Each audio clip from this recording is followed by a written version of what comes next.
Vete preparándolo. Nos vamos a la playa. Coge la nevera y llénala de hielo.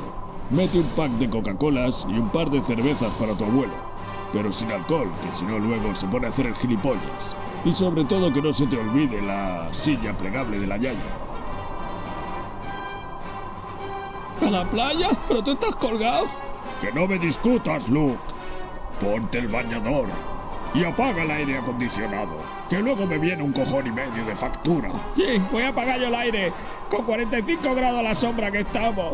Y lo bien que te flamea a ti la capa. Venga, no seas así, hijo. Además, he preparado una tortillita de 12 huevos. Y una ensaladillita rusa bien fresquita para cuando estemos aquí. ¿Tortilla? ¿Y ensaladilla?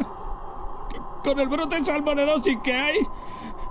¡Que no me como ni un huevo! Pues a tu novio bien que se los comes. Y repite ración.